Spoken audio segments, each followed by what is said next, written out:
Guess what day it is? Oh, It's French Fry Day, it's French Fry Day, so grab your fries and say hooray! David French is here to play on French Fry Day. It's French Fry Day. Hey everybody, welcome back to the SkyPod. We have a French Friday episode because David French is with me. Hi, David. Hey, Sky, how are you? I'm all right. So the last time we did one of these, it came out on February 27th, about 24 hours before the Iran war really kicked off on the 28th. Yeah. So, I mean, we talk once a month, so there's always a lot to talk about because events move so quickly. I was hoping we were not going to be talking about a new war in the Middle East, but here we are. Right. Yeah. Okay. So big question to start things off with. And I've been reading different folks on this and trying to do my own research on it. And it seems pretty muddled.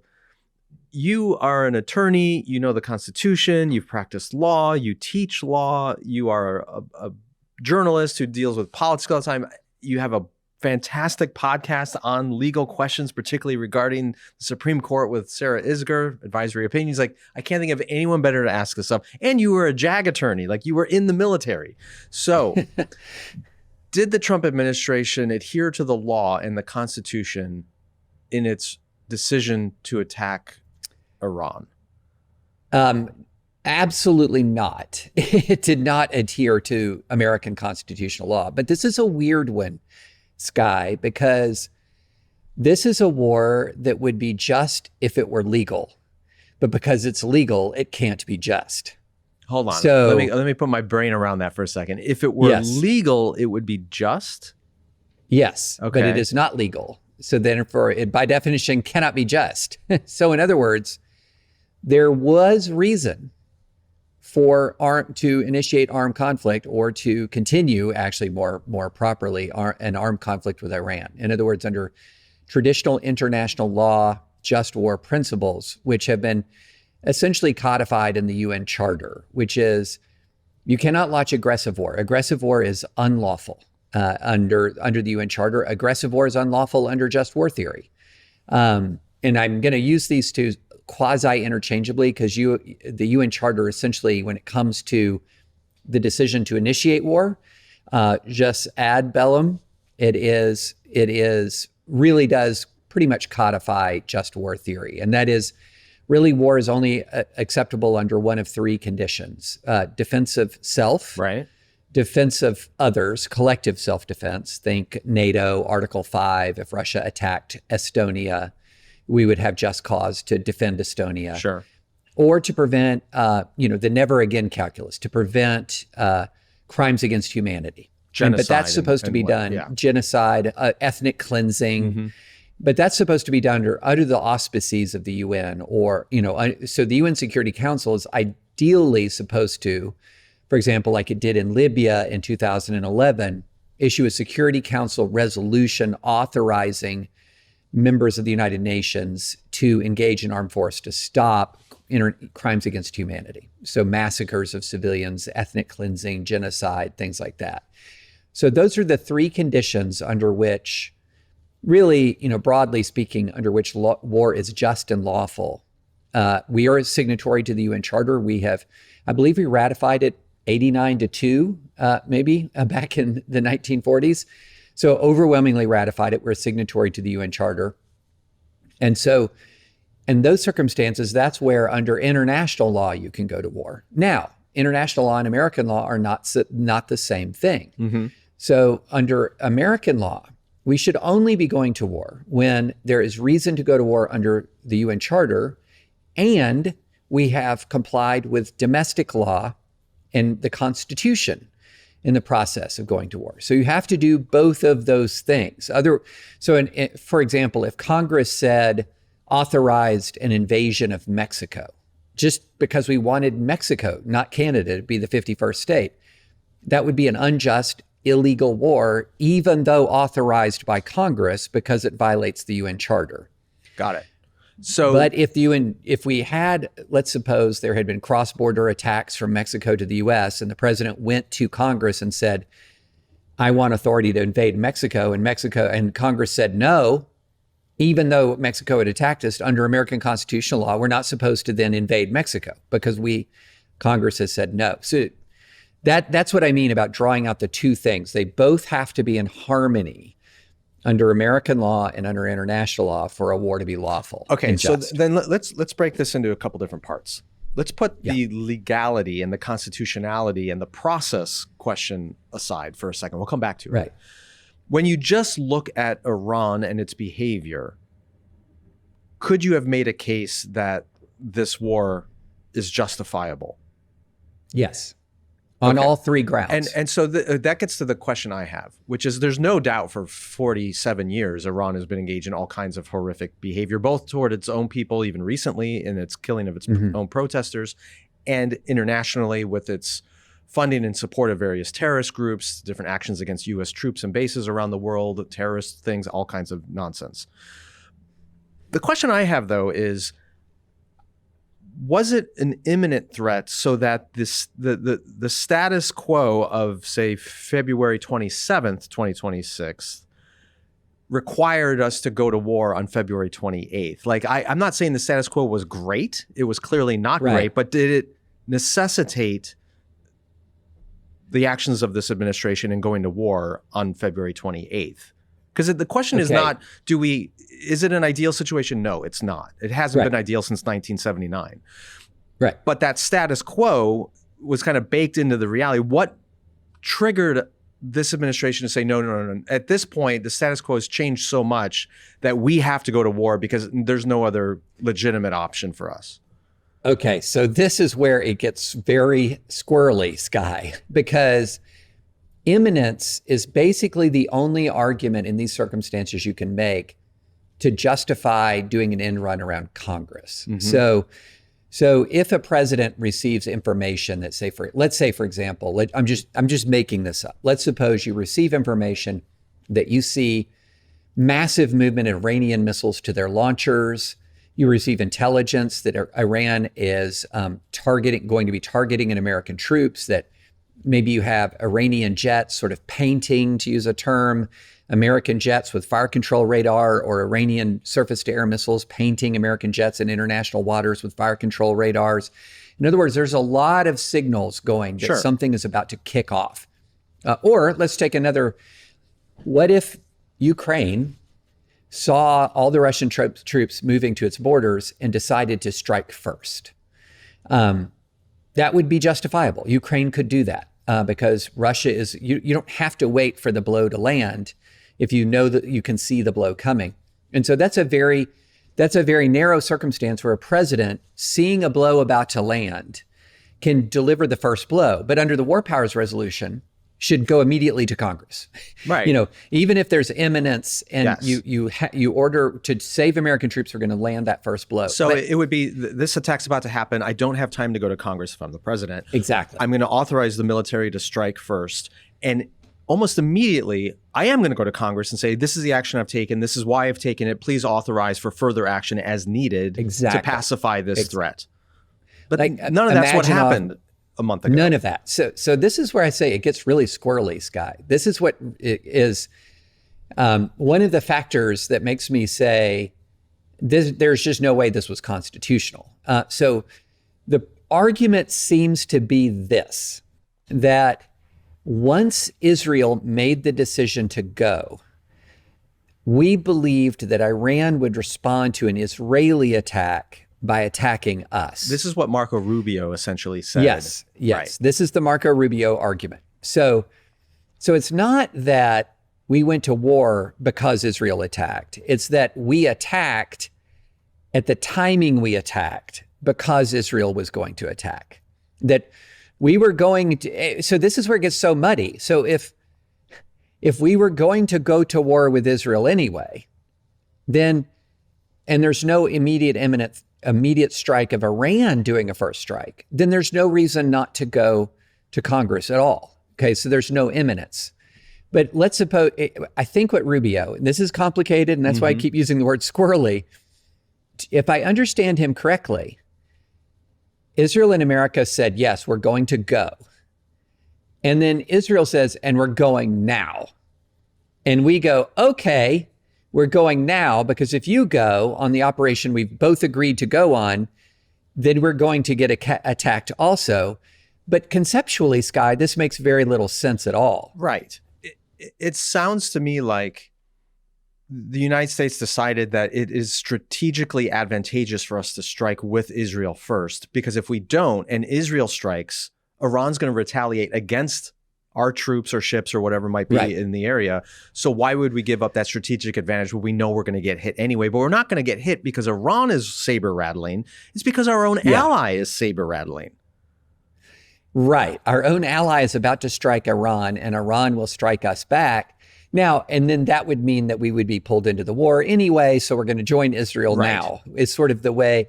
However, again, Sky, when you unpack this, if you give it a moment's thought or scrutiny, it all falls apart, because let's just suppose, for the sake of argument, Israel was going to go anyway on a particular day. Well, there's another option we could do other than building troops up. If we don't want to fight, it is taking troops out of harm's way, or taking steps to remove civilians, move troops into hardened bunkers, things like that you can do, remove jets and ships from range of missile fire, et cetera. And sort of essentially, Israel fought a 12-day war already. And for the first 11 days of that war, we were not involved at all.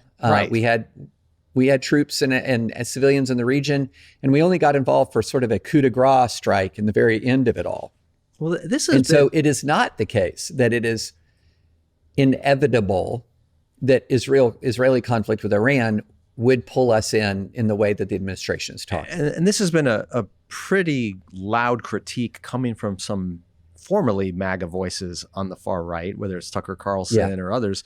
And this is talk about squirrely. This gets really weird really quick, because what starts out as a critique of one of America's most important allies, and its most important ally in the Middle East, Israel, can very quickly slip into anti-Semitism. And I don't want to go there, but it seems a little odd to a lot of people observing this, that America's the stronger power here. We are the ones who are supplying Israel with much of its military might. And it felt a little bit like the little brother is dictating the terms here. And couldn't the Trump administration have said to Netanyahu, hey, listen, I understand you want to go after Iran right now because they're weak and you're going to do this on your timetable, but we're in charge here and we're going to dictate how this goes. Or you're on your own, Netanyahu. You go do this. We're backing out and it's on you. Like, it just feels like we rolled over and showed our belly to an ally that's actually dependent on us. Yes. That would be the case if you believed what Marco Rubio said. Right. So I do not believe I do not believe this administration story. I think this is a joint and the way the administration spun this story out was terrible for Israel. Right. Because it does open the door to that kind of anti-Semitic rhetoric of they're secretly controlling America's foreign policy and things. Yeah. Yeah. This is America going to war for Israel, America going to war in Israel's timing. And so Sky, I have a hard time. I will just say I flat out don't believe it. Okay. Here's what I believe occurred. What I believe occurred is that I do think that Netanyahu lobbied Trump, but Trump made his own decision. He's a grown man. He made his own decision. He's not Netanyahu's puppet. And he and Netanyahu decided to strike Iran. And then that's when we began building up forces. And you saw this unfold for days and days and days and days. And I think that we struck on the day that we struck because of the target of opportunity with the Ayatollah. Right. Not because Israel was going to strike anyway and we had to join them. No, I think there was a target of opportunity, the Ayatollah, that actually was if the reporting is to be believed, was American CIA intelligence told Israel that he was there. Israel goes ahead and strikes. So it was an IDF strike, an Israeli Air Force strike, but it was with American intel as part of rolling out the whole attack package. Okay. And so I just don't believe that story, to be honest. I think what you're outlining there makes total sense. I have no problem buying into the narrative that you just articulated. And I agree. I wouldn't just say we were on puppets on a string that's controlled by Bibi Netanyahu or something. I don't buy that either. But if the narrative you just outlined is the correct one, isn't that still illegal and immoral? Just because you have a target of opportunity to attempt to overthrow a regime that's technically not at war with us, and you don't have congressional approval, and you don't have the UN behind you, and you don't have your NATO out. Like the United States kind of looks like the bad guys here. And I'm not saying Iran is a good guy, but it's not the American way to just say we are going to, at a moment of our convenience, blow up a home with the entire ruling regime of a foreign government. I don't have any problem with a decapitation strike in a declared war. So but for that's example, the key phrase, a declared war. Yeah. So my issue is not with the decapitation strike. My issue is with the lack of a declared Exactly. war. And even if you're going to say, well, David, if you have a target like that, I'm like, no. That is not the way this works. It does not say, Article 1 does not say Congress declares war unless there's a really juicy target for the president. Exactly. Right? So, and also, by the way, this target emerged only after weeks of buildup, when he could have been making his case to the American people. Mm-hmm. He could have been making his case to Congress. He could have been making his case in the UN Security Council. Look, I know a lot of listeners are not necessarily big fans of George W. Bush in the Iraq War, but he did it right. Okay, he did it right. And in fact, and this is a thing very few people know, honestly, more people should know it, his own Department of Justice had advised him that he didn't need to go to Congress or the UN. His own Department of Justice, the Office of Legal Counsel, told him he had the authority to strike and attack and depose Saddam without Congress, which is what? What is the Department of Justice doing? And he said, no, I can read the Constitution. And so what did he do? He spent months preparing the American people, convincing Congress, rallying a bipartisan majority, convincing the UN to issue. So he went to war with the UN Security Council resolution. He went to war with an authorization for the use of military force. He went to war with 2/3 to 3/4 American support. Now, we know that the way the war went, a lot of public support drained out relatively quickly, but that's the way you do it. He got a declaration of war or an authorization for the use of military force after 9/11.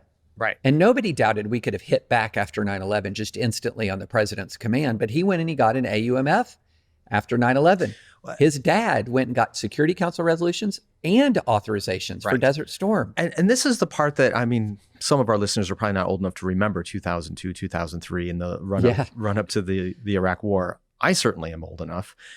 And we can look back on that and say, well, where were the WMDs, and was all the rhetoric honest, and was the tactics they were using to persuade the American public and Congress and the UN all above board? That's all debatable. But the process itself was admirable.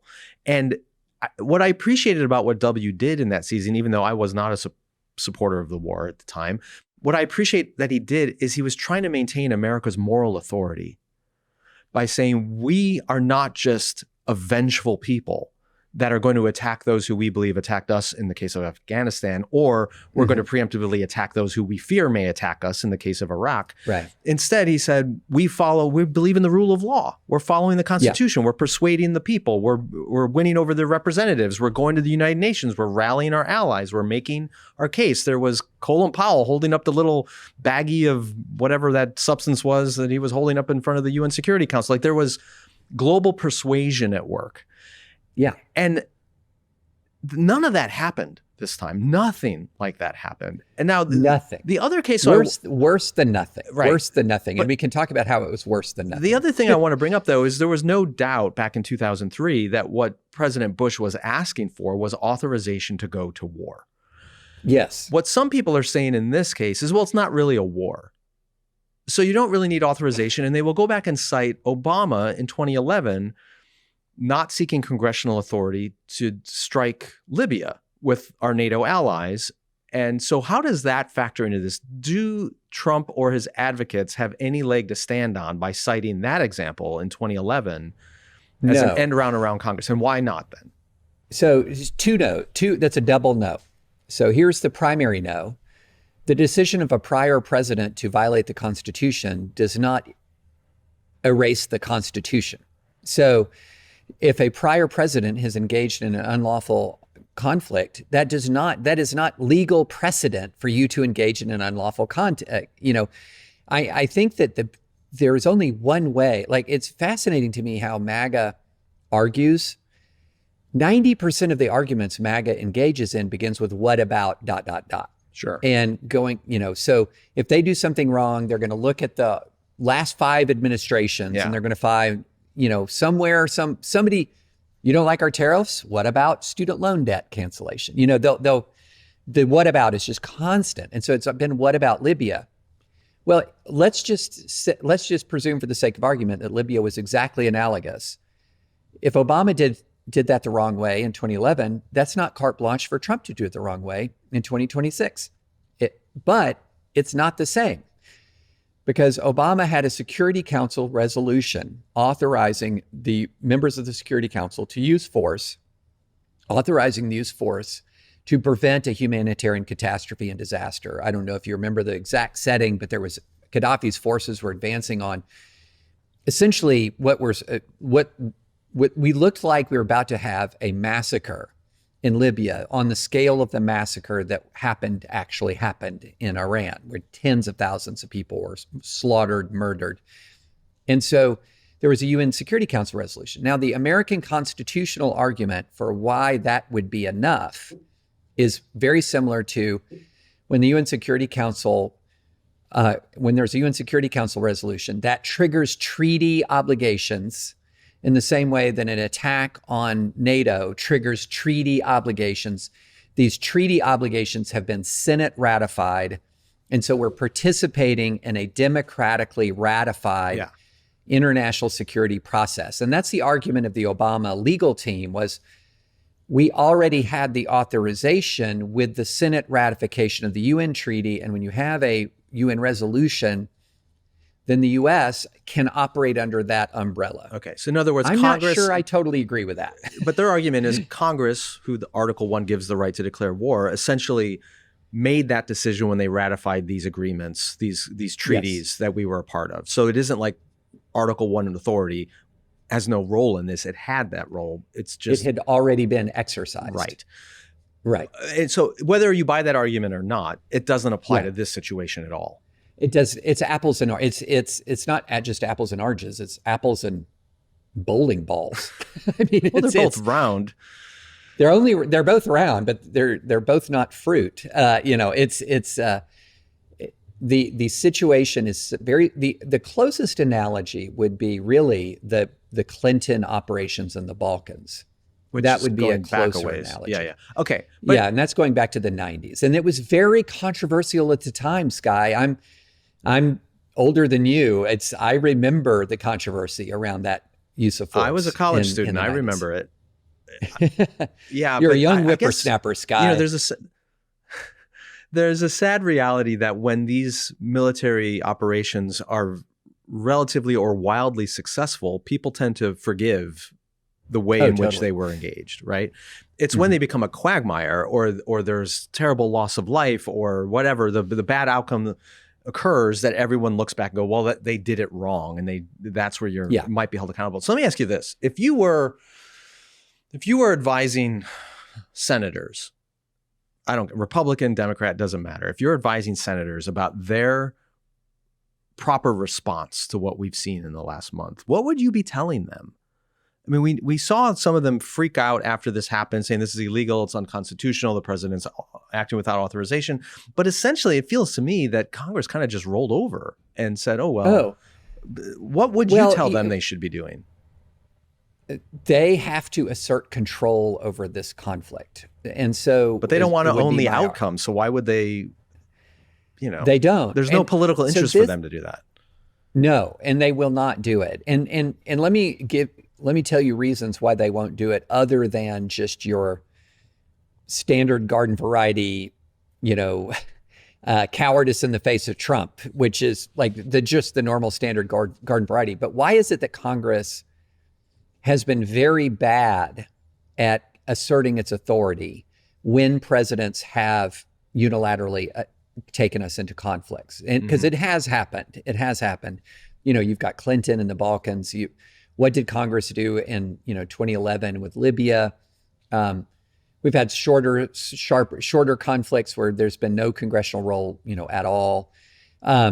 But why not? And I'll tell you the reason why the structure is supposed to work the way it's supposed to work, with Congress saying yes, and then and only then the president bringing the troops into battle, is because once the troops are in battle, it can become very dangerous and deadly to prematurely extricate them from the conflict. Right. And so there's sort of this diabolical, evil genius element to just going ahead and plunging the troops into combat in a democracy, because at that very moment that you plunge the troops into combat is the moment where you raise the danger of disengagement to such a level that members of Congress don't want American blood on their hands. Right. When you order sort of a wind down or a stand down. And because a retreating army is not the strongest army, a retreating Navy, that they're not in the best posture, right? And so what happens is, the way the system should work, there's very little effective remedy once it fails. The only really effective remedy once it fails is, honestly, truly, impeachment and conviction, which we know, I mean, come on, that doesn't happen. Or serious penalties at the ballot box. And that's that's what happened to the Republicans in 2006, even with the authorization of use of military force, the way the war went badly. There were WMDs in Iraq, but not the WMD program that we thought. And then also the war bogged down, especially in 2004, 2005, the early part of 2006.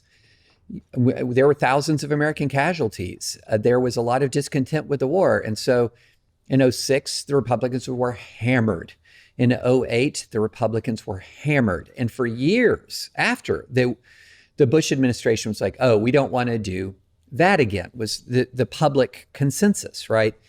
And so it was the war in Iraq became a cautionary tale for a lot of people. And ironically, Donald Trump built his political coalition partly on saying Iraq was a huge mistake and he would keep us out of foreign wars. Totally. I mean, I like to say this, Sky.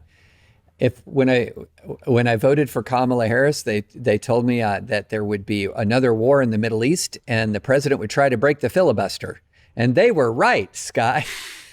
I voted for Kamala Harris and there's a war in the Middle East and the president's trying to break the filibuster.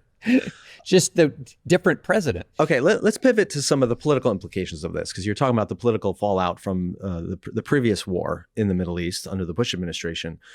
We're seeing some pretty influential MAGA voices like Tucker Carlson and Joe Rogan and some others come out pretty strongly against this war, criticizing the president, kind of saying he's betrayed his promises, things like that. But the polling thus far shows it's like 90+% of Republican voters believe MAGA in particular. Right. MAGA voters are in lockstep with the president here, and they are believing whatever it is they're being told through their algorithms and media bubble, that this war is moral, justified, and legal.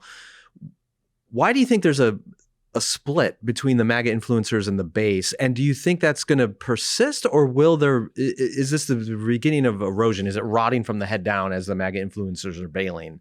Or is there nothing that will ever shake that base? I'm going to use this analogy again, and I can't remember if I used it on a French Friday or not, but it's an analogy I'm growing very fond of, and I think it has an analogy it's very true to what we actually see happening. So if you look at the Trump approval rating, it was slightly above 50% to start this second term.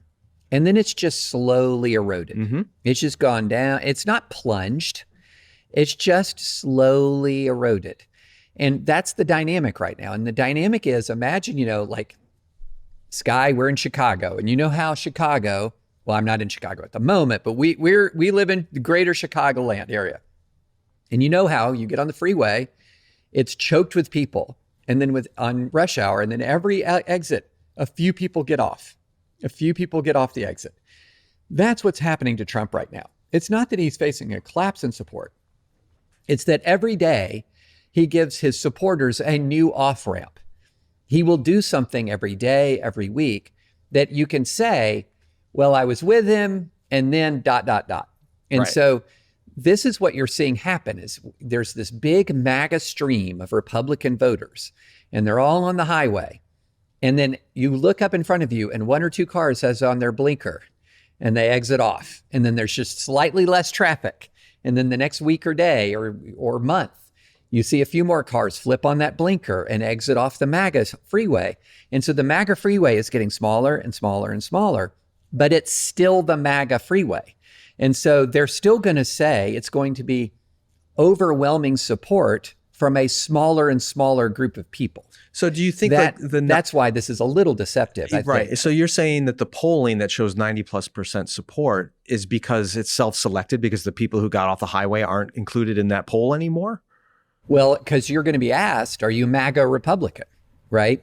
And a lot of these polls are trying to separate out Republicans and MAGA Republicans. And if you're saying, I am, present tense, a MAGA Republican, I'm stunned it's not 100%. You know, if you are saying to a pollster, I am currently present tense MAGA, but I do think that there are a number of people who would say I'm not MAGA. Right. So it's vote for him. It's 90% of a shrinking number of people. 90% of a shrink. And that's what you'll see as long as he is in office, is he's going to have an overwhelming majority support of a shrinking pool. And it's not that the polls will necessarily say MAGA Republicans have turned on Trump. It will be MAGA is faithful to Trump, but Trump is at 34% now, 33% now. MAGA just gets to be a smaller and smaller universe of people.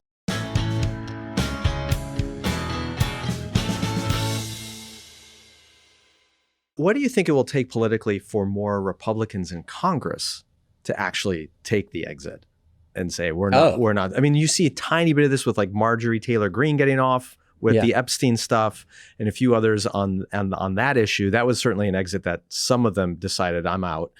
But my hope was back in 2021 on January 6th, you were going to see a lot of political leaders on the right take the exit and say, we're done with Trump. And they initially did for like 24 hours. And then they all got back on right away. But if between Epstein and now this war, not to mention inflation and gas prices and all the other craziness that's been going on, like, is there anything that will break the Republicans in Congress from supporting Trump in a significant way? Is it being tested right now with this Save America Act that's being debated? Is that going to be a telltale moment for this whole coalition? It will be a moment. It'll be you're seeing small moments and maybe even moderate sized moments. So if the Republicans in the Senate say, we're keeping the filibuster, that is a significant stand. The filibuster really does matter. When the House and the Senate voted to release the Epstein files, that was a significant stand that really did matter. So you're not going to say it never happens. But even the people who vote, say, to release Epstein files or vote to keep the filibuster, they're not going to come out and be against Trump, or they're not going to become never Trumpers or say he's lost his way and I'm off this. They're going to vote against him and then kind of hope that they stay out of his crosshairs, stay out of his political crosshairs. Because when you go through the list of Republicans who have legitimately defied Trump, it's just it's a long list of ex-office holders, right? Or retiring politicians. And I will tell you, the time when I think that you will see Republicans start to stand up is when I can see Republicans stand up and keep their career. That is something that we have not seen except in Georgia State electoral office. Brian Kemp is still governor and he stood up to Trump in 2020. He defeated a he defeated a MAGA challenger, to remain governor of Georgia. But that has not translated. He is like Harry Potter, the boy who lived. Voldemort couldn't strike down Harry Potter, and Brian Kemp is sort of alone down there in Georgia as the Republican who stood up to Trump and survived. And And that's the problem that everyone around outside of the Republican Party who is saying, stand up, stand up, stand up.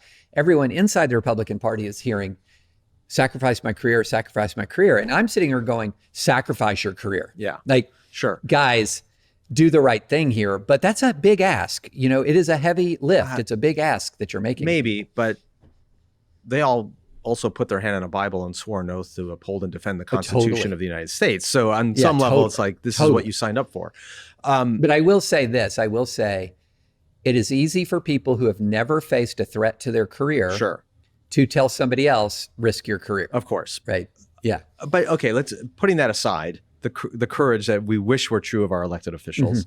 The political reality is the reason they are risking their career is because the perception is that the majority of Republican voters will punish them if they go against Donald Trump. So they're waiting to see, when are the voters going to sour on Donald Trump and not punish me if I go against him? And that's why I was started with this question about, why are 90% of those being polled still supporting this guy when he hasn't fulfilled his promise about inflation and the economy. He hasn't fulfilled his promise to keep us out of foreign wars. He's broken one thing. He hasn't released all the Epstein files or clear. But I guess there's two, this is an oversimplification, but two interpretations of that beyond your exit ramp stuff that I think is a good explanation. One is they just don't care that he's a hypocrite or he's backing out on his promises or he's violating all these things, because it's just a cult of Trump and they're with him no matter what he does. That's one option. The other option is they do care and they would care, but they're engaged in media silos that are not actually informing them of what's really going on. So I've talked to people who genuinely believe that the Epstein files have completely exonerated Donald Trump. Because that's what they've been told through their algorithms. I know. Or they believe absolutely. that this war with Iran was absolutely necessary, because if he hadn't done it, I don't know, there was going to be a warhead dropped on New York City tomorrow. So they believe this stuff. And so why would they abandon him when they have been told that everything he's done is absolutely great? Well, so you're really also, you're hitting on a couple of things that I think are really, really important. So number one is, a lot of these influencers are trying to make MAGA something other than the support of a man, Donald Trump. And so they're trying to fashion an ideology of MAGA that is nothing that Donald Trump has actually really been core to his belief system. Right. And so a lot of this, MAGA is anti-war, this guy, when I was being debated, people were debating me during the run up to the election, I had Iran hawks who are in sort of the Republican Party saying, don't listen to any of this anti-war stuff. He'll deal with Iran. He's going to do something about Iran, and Kamala Harris won't, which was the exact reverse of this sort of MAGA influencer saying Kamala Harris is going to take us to war in Iran and Trump won't. Right. I had Trump supporting Republicans saying Trump is going to deal with Iran and Kamala will not. So really this was a coalition that was full of contradictions. You had pro-vaccine people and anti-vaccine. You had Iran war people and anti-Iran war. But the one unifier was the red hat, was supporting Donald Trump. And I had a debate all the way back in 2016. I debated Trumpism at Notre Dame with a fellow from Claremont. And I said, Trumpism, why are we talking about it as an ideology? It is the ambitions and goals and will to power of one man, Donald Trump. That is Trumpism. And I think, truth be told, the vast majority of the support for Donald Trump was not ideological, it was personal. Which is even more bizarre to me, because I find there to be absolutely nothing appealing about this man. Same. And which makes it, to me, indicts Christians who support him even more. Because what is becoming very clear about a lot of evangelical support for Trump, it's unconditional. He makes the GOP more pro-choice than it had been in 40 years. Okay, that's fine. He defunds Christian ministries that serve the poor, that the same evangelicals celebrated the government funding under Bush. I mean, Bush's first executive order was faith-based initiatives that helped bring hundreds of millions of dollars of federal funds into some of the best Christian relief organizations in the world to save lives. And then Trump cuts it off and evangelicals are like, yay, Trump. I mean, and so you really had a situation where this does it even need to be said now, year 10 of this, that there is an ideology behind it? No, it's personal devotion. And the off-ramp happens when, for completely subjective reasons that just are unique to each individual, he personally disappoints them. And it might be because of something he said on Truth Social, or it might be because of something he did with Iran that just pings them where it's finally over. It's finally over.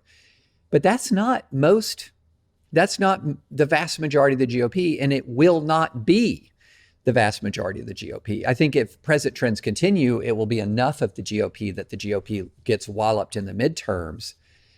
But even that's not entirely certain. But I do think everyone, and you've seen this again and again, Sky, like Trump will do something and an influencer or a pundit or a commentator, whatever, who's been traditionally MAGA will write the essay and they'll say, I was wrong. I thought that this X, Y, and Z. And I'm thinking, why did you think that? Why did you think that this man had some sort of coherent ideology? I mean, yeah, he loves tariffs and he hates immigration.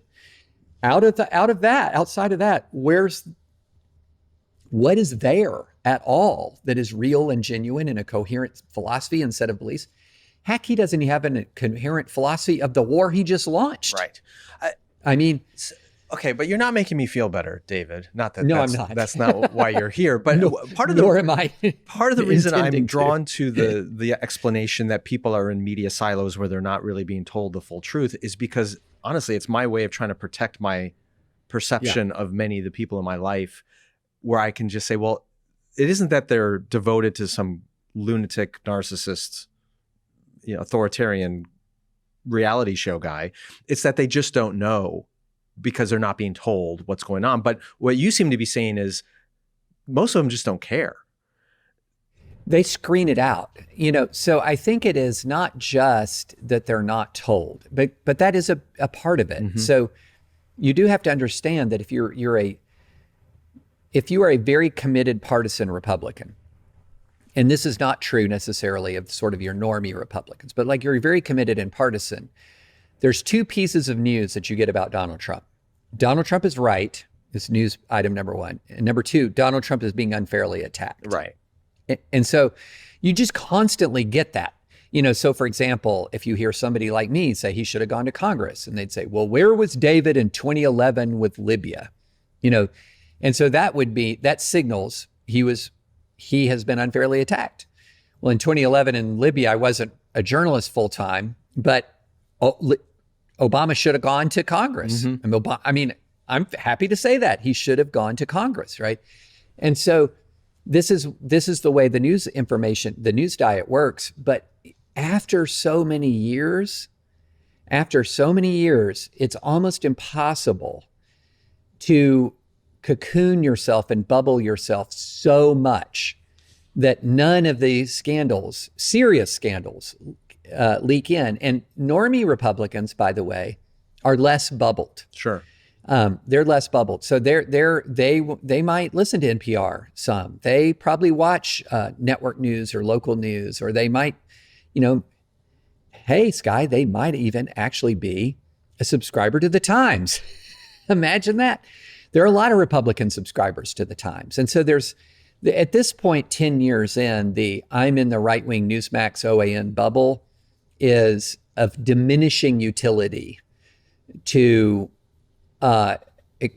describe why so many people are still with well, and it certainly describes why some are. Yeah, but that's why I'm curious when you do have a Tucker Carlson or some of these other voices mm-hmm. that are very recognizable, that have large followings in the MAGA ecosystem, when you start seeing them break away, I'm going, how much influence is this going to have?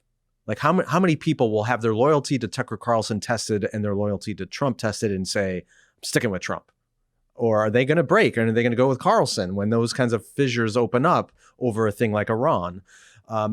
Sadly, those fissures didn't open up earlier on things like being pro-life or things like the Epstein files for a lot of people, whatever. But this one seems like you can't bury your head in the sand about Iran. Like it's so big.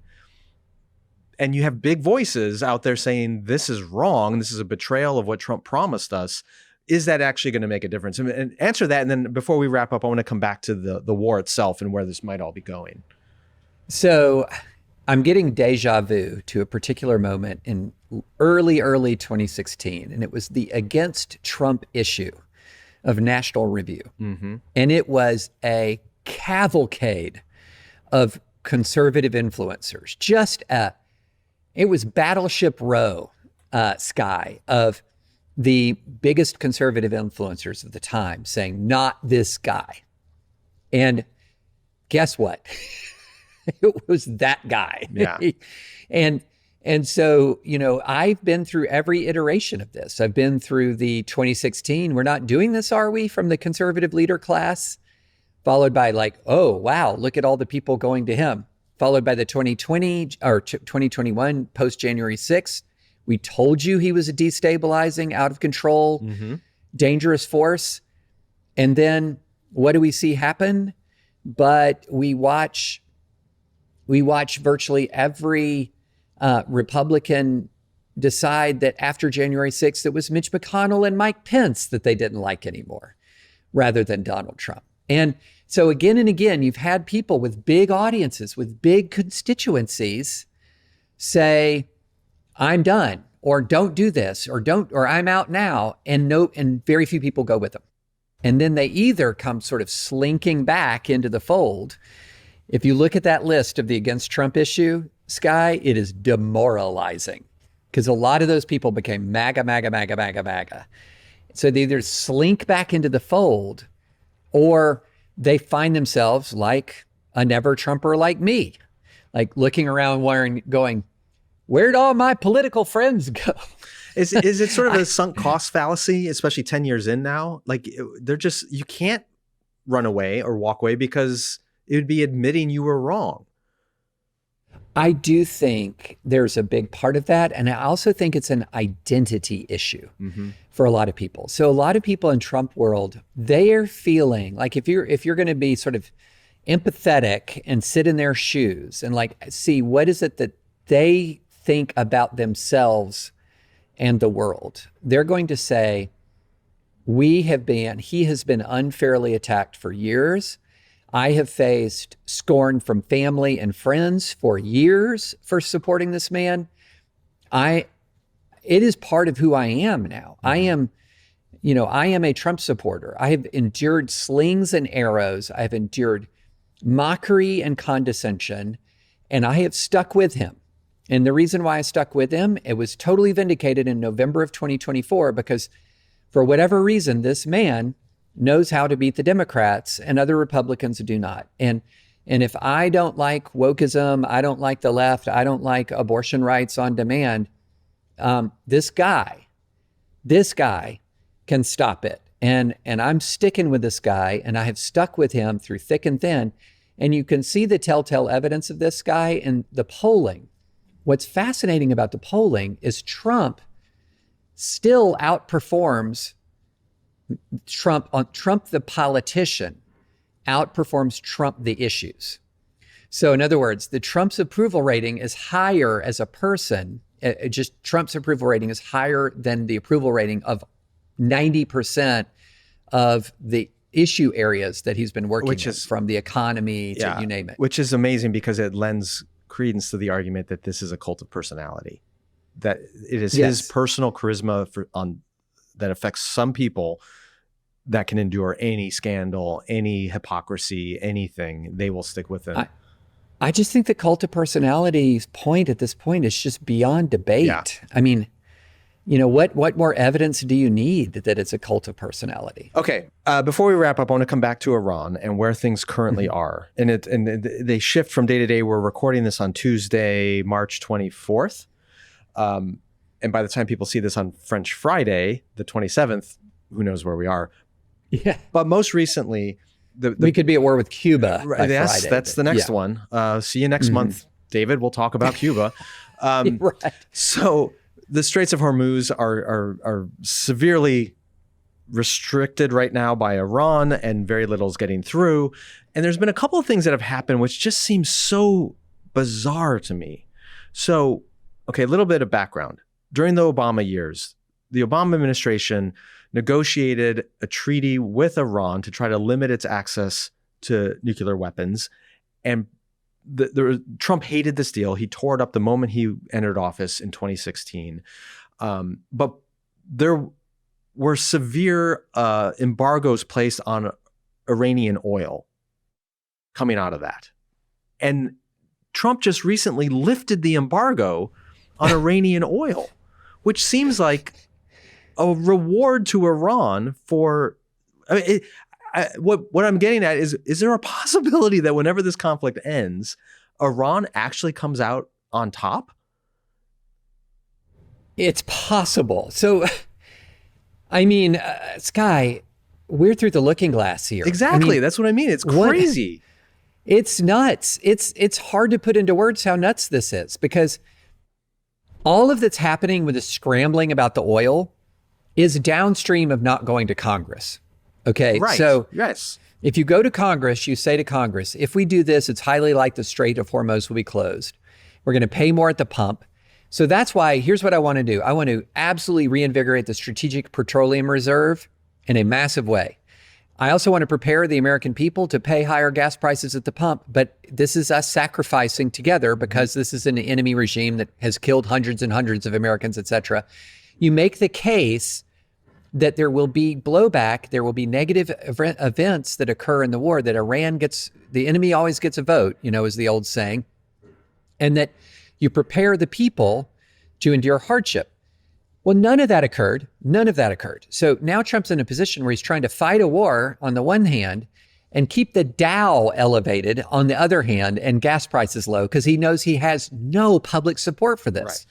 Okay. So those are not the compatible goals all the time. He's giving Iran $14 billion in this oil relief, sanctions relief, which is far more than Iran was going to get out of the Obama right. That's treaty. It's like he can't see two steps down the road. And so everyone expected that if there were a significant conflict with Iran, they would shut the Straits of Hormuz, choking off 20% of the global supply of oil, which would raise oil prices and create economic stress for the whole world, especially the United States. So now President Trump has said to Iran, if you don't open up the straits and allow foreign ships through there again, the United States military will be authorized to attack power stations throughout Iran. Now, I've read conflicting reports here, but is that, if the United States were to target and destroy power stations in Iran, is that a war crime? Yeah, that's a great question. So the question would be, is there military necessity for destroying the power plant? So if the power plant is powering, say, a city and a military base, if the power plant is providing direct power and resources to the Iranian military, then there has long been sort of or is providing power to arms manufacturing plants. It is, so the question under the law of war is one of military necessity. If you're going to target an object, what is the military necessity? And military necessity can never be, I'm going to punish the Iranian people, or I'm going to make the Iranian people suffer. The military necessity has to be, I'm destroying Iranian military capacity. That has to be the reason for a strike. So even when in World War II, we bombed ball bearings plants, and these were some of the deadliest raids, the deadliest daylight raids of the war, where when we were flying in broad daylight over Germany, we were bombing ball bearing plants. Well, ball bearings have civilian uses for sure. They are also indispensable military for, if you could shut down ball bearings production, you could shut down tank production, aircraft production, so there has to be military necessity, but the military necessity can never be, we need to punish civilians. We need to punish Iranians. And so it really is a case by case, but if you issue we will destroy all Iranian civilian infrastructure, then guess what you are? You're Vladimir Putin. Right. And but even if you can make a case that there's a military reason for wanting to do this, is this where Colin Powell's Pottery Barn policy falls into effect, right? You break it, you bought it. If we go in there and destroy the civilian infrastructure of a country, and maybe we end up destroying the regime as well, then you have this completely incapacitated 90 million population country, are we then under obligation, moral and legal, to go help rebuild Iran? Well, this is where the lack of planning and the lack of vision and a lack of ability to control what happens next is horrific. So a lot of people critique both Bush and Obama on different grounds. So they obviously critique Bush for seizing Iraq, for invading Iraq, for deposing the regime, replacing the regime. But that is one way to control an outcome. You control an outcome through force. In other words, you don't just remove the leader, you replace the leader. And then you start to rebuild civil society. That's the Colin Powell. You broke it, you bought it. Well, that has obvious perils. We watched it all unfold. Yep. It's hard. It's violent. It's bloody. It is a hard road that the American people, the vast majority, don't want to go down again. Okay. Well, then what's your option if you don't invade and secure regime change and guarantee that the new regime is going to be an ally? Well, you reach an agreement with an enemy regime. And the agreement will always involve compromise. Okay. And so that meant that part of the JCPOA, the Joint Comprehensive Plan of Action, that the Obama treaty, or not treaty, but Obama agreement, was that Iran got some stuff out of it. They got some money, they got some goodies out of this deal, which is what happens when you reach a peace agreement with an enemy without deposing the enemy. You have to give a little to get something. So what Trump is trying to do is he's trying to have his cake and eat it too, by using extreme force and then just sort of hoping for the best. So he's going to use force in such a way that he's wanting to not get involved in a quagmire. But by not using the level of force that Bush did, he can't control what happens next. So that could be total chaos. It could be any number of things that could happen as a result, which then if the chaos gets bad enough, guess what we'll see? Boots on the ground, not dissimilar to Iraq. And so he's doing this in such a way that he's just smashing Iran with a hammer, as if the fact that we can smash Iran with a hammer is all the national interest we need here, when everyone knows, and we watched this happen with Syria, by the way, that when Syria broke to pieces, that was a catastrophe. And we're still dealing with that catastrophe. It destabilized Europe. The mass migration wave of refugees destabilized Europe. When Libya happened, it also further destabilized Europe. Iran is bigger than Syria and Libya put together as far as its consequences for potential migration crises and all of this. And we're just smashing it with a hammer with no ability to dictate the outcome. And it's extraordinary to me what we're seeing. So it feels like, this is a unfair oversimplification, but again, to just make it simple, two possible outcomes. One outcome is you actually obliterate the Iranian regime, but at enormous cost. The country's infrastructure is obliterated, and then you have a humanitarian crisis on your hands with possible the refugee thing like we saw from Syria, or the need for an enormous amount of American treasure to go in there and try to rebuild a country once again after a terrible war. That's one option. The other option is Trump wants to cut bait and run here and try to recover his political base and the economy and the price of oil and all those things in the Dow. And so he leaves. The Iranian regime is still in place. They've shown that they can control the world's oil prices. They have obliterated the stability of the more moderate Arab states on the other side of the Persian Gulf. And now they are incentivized better than ever before to get themselves weapons of mass destruction, especially nuclear weapons, knowing that that's our only deterrent to prevent this from happening again. So you've taken everything that we didn't like about Iran and given it steroids to make it even worse. So I know this is, again, an oversimplification, but those two options are both, in my mind, way, way, way worse than the world we knew a month ago. So what's the benefit here? Yeah, Skye, let me phrase to you the dilemma we're in right now and the way the Institute for the Study of War put it. And I think this states it about as well as it can be stated. It says, a weakened regime that remains in power after this war would be able to disrupt shipping whenever and for however long Right. it pleases with little effort if its current relatively limited campaign causes the U.S. and Israel to cease the war. So a failure to demonstrate the will and ability to deny the ability to disrupt traffic makes it harder to deter Iran in the future. So in other words, if Iran survives, and it survives in part by closing the Strait of Hormuz, even though its missile forces will have been demolished, even though its nuclear program will have been set back for an undetermined amount of time, even though it will have lost a lot of its leaders, at the end of the day, it will have, in its own view, confronted the superpower, prevailed, and know how to keep doing it. Right.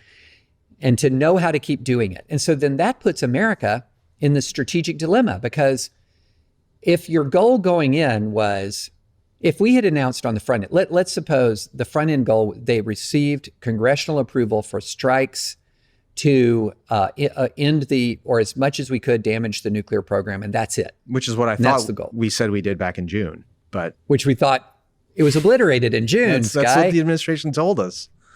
Then there you have a different strategic calculus. But here, this has been a war to end the nuclear program. It's been a war for regime change. It's been a war for unconditional surrender. It's been a war to cut off the Houthis and the proxies. It's been a war to degrade the ballistic missile program. Yet those are all different wars. Which war are we actually fighting now? And Iran, by contrast, has a very simple plan: survive. Right. And how does Iran survive? Primarily by shutting the Strait of Hormuz. But it doesn't even necessarily have to do that. It can just hunker down and survive. And if Iran survives, and it has created all of this economic pain, it has created all the strains in the alliances, it's very unclear to me necessarily who in the long run has prevailed here, in the long run, who's prevailed. Whereas from Israel's perspective, there's a very interesting poll, Sky, that I think shows some of the tension here. About 80% of the Israeli public supports this conflict, and about 35% of the American public supports this conflict. And that reflects the very different interests of the two nations. Right.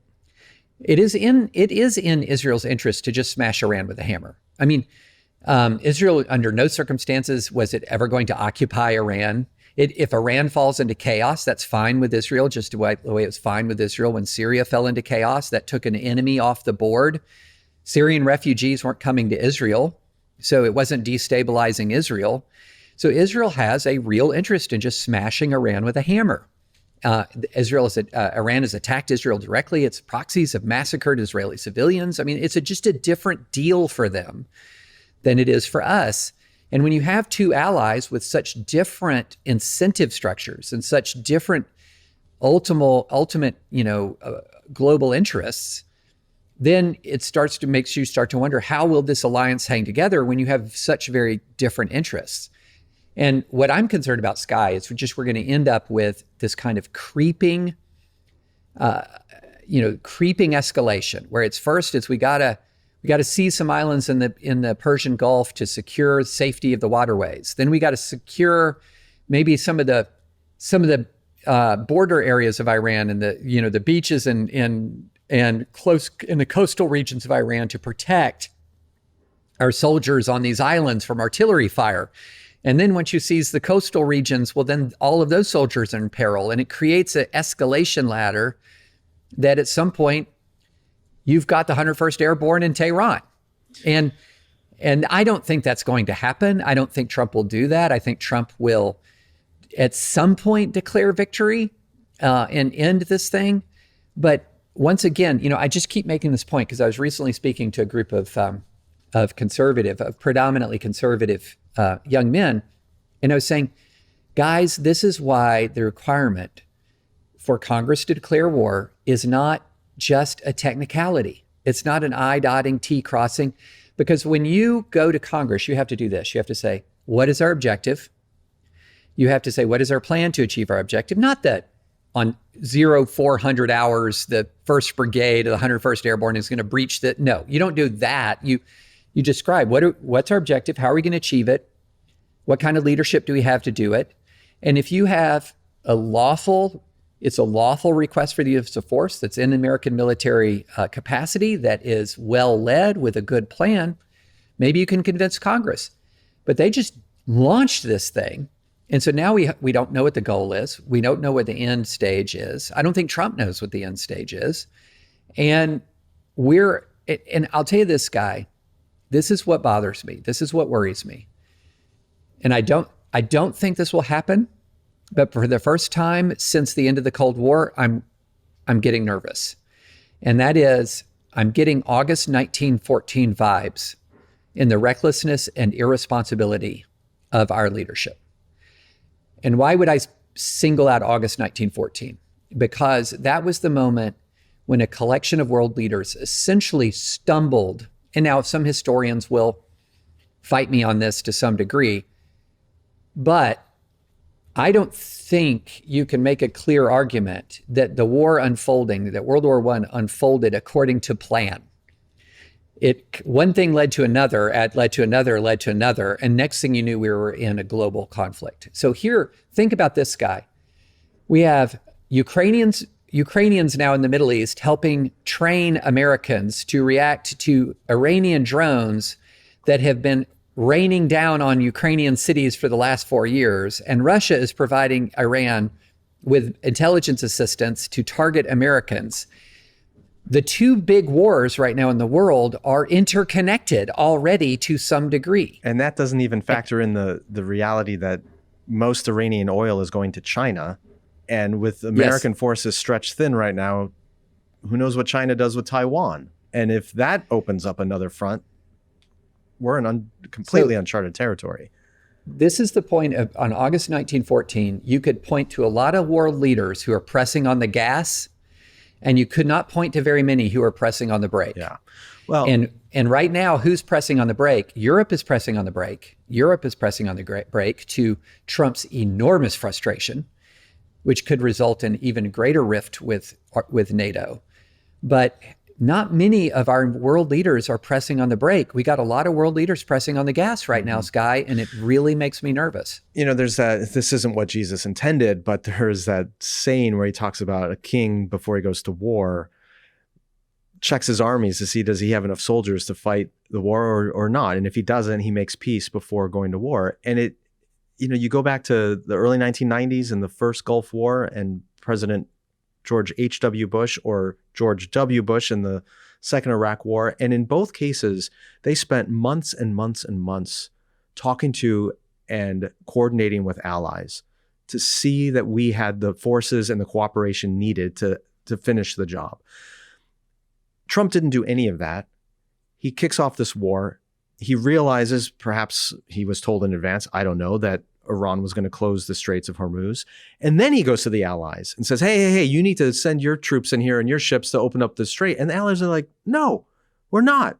This is your mess. You clean up. But this is exactly why you do that work in advance. And to your point, this is why Article 1 matters. It's why you go to Congress and you persuade the representatives of the American people of the need for a war. But it's also why the temperament and character and intelligence of the commander-in-chief matters. And we need to remember that the next time we're electing a president, and we need our political parties to not put unqualified people on the ballot. And we need to reform our electoral process so that we aren't stuck with somebody that I think, 17% of the American people actually, or less than that, voted for in the primaries. Like, our system is so broken that it presented us with this person who's not capable of commanding the most lethal force the world has ever seen. It's just not how it's supposed to be. Yeah, I could not agree with you more. And historians will look back and be utterly baffled that millions and millions of Americans said character matters less for the person in the Oval Office than the person who manages their local Walmart or McDonald's or runs their own companies.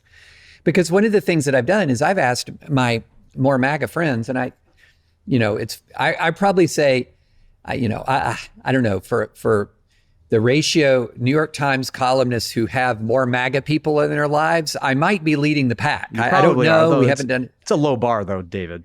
Yeah, but my neighborhood in November 2024 voted 85% for Trump. So that's a pretty substantial. So I've never not had my finger on the pulse, Yeah.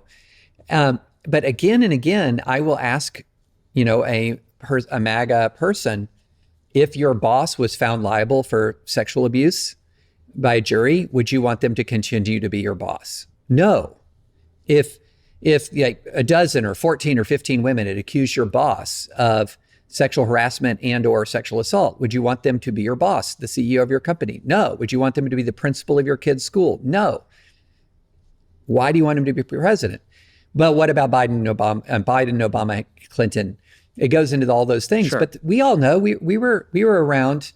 We know there were primary elections. We know that, even if you just take Trump versus the left and say, well, you're going to choose Trump over the left. That wasn't the choice in the Republican primary. Right. But that's what I mean. The primary system itself is broken if it gives us this result. Yeah. From a small minority of voters chose the candidates. And we've been saying cycle after cycle after cycle, really? This is who we get to choose from? The system's broken. And that's another podcast for another day. Few things illustrate this than two numbers, 17 million and 78 million. 17 million are the number of people who voted for Trump in the primary. 78 million, the number who voted for him. 77, 78 million, the number who voted for him in the general election. Right. So think how few people, what a small percentage of America participated in that primary process. That's the point. Exactly. But this is what it gets us. This is what it gets us. And I think, I'm hoping that after the Trump years, we are going to enter into a season of real reform in this country, and not to throw out the system we've inherited, because I think it's incredibly brilliant in many ways, but to fix its shortcomings and stay true to the spirit of the Constitution and what the founders wanted this country to be. But when 17 million people can determine not just the future for America, but in this case, perhaps the world, something is seriously broken and can bypass Congress in something as consequential as a war in the Middle East like this. We need reform. All right, David, we're out of time, but thank you for your insights, wisdom, and perspective. Appreciate it every month. Thanks for being a part of French Friday. And thank you all for tuning in. We'll be back next Friday with another episode of the Sky Pod. French Friday is a production of Holy Post Media, featuring David French and me, Sky Jatani. Music and theme song by Phil Vischer. This show is made possible by Holy Post patrons. To find out how you can become a Holy Post patron and to find more common good Christian content, go to holypost.com.